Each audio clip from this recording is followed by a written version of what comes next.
अब तीसरा व्यक्ति काम शुरू करता है। धीरे धीरे और सफाई से वो इधर उधर बिखरी चीज़ों को उनकी जगह पर रखता है, जालों की सफाई करता है। थोड़ी देर बैठकर देखता है कि घर अब पहले से बेहतर दिखने लगा है। फिर वो चादरें बदलता है, टीवी फ्रिज को गीले कपड़े से साफ करता है, नीचे गिरी गंदगी की भी सफाई करता है। पूरी सफाई के बाद भी काम दिमाग में बना रहता है।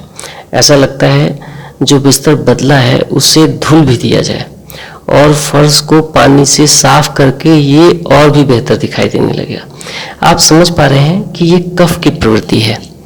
ये एक चिपचिपा स्टिकी पदार्थ है जो चीज़ों को जोड़ने के काम आता है।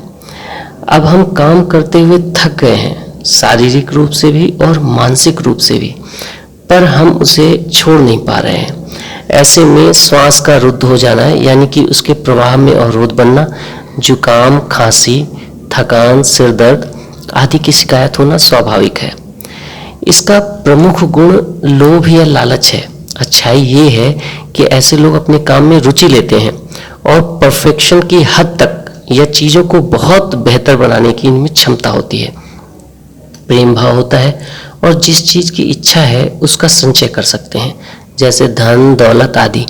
पर यदि आप मौसम बदलने पर आसानी से बीमार हो जाते हैं, सर्दी, खांसी, जुकाम आदि से परेशान रहते हैं, आराम पसंद हो गए हैं, वजन बढ़ गया है, आपके आसपास के लोग आप में सुस्ती रहने या स्लो रहने की शिकायत करते हैं, जरूरी काम ना करने की शिकायत करते हैं, तो आपको अपने काम की समय सीमा तय करनी होगी।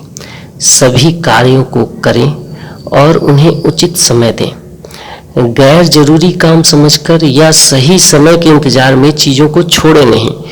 खेल कूद में हिस्सा लें, व्यायाम नियमित रूप से करें, दौड़ें और शरीर को एक्टिव यानी क्रियाशील रखें।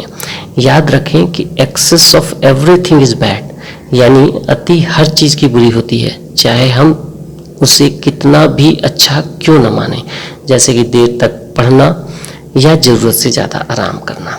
तो सब कुछ संतुलन में करें।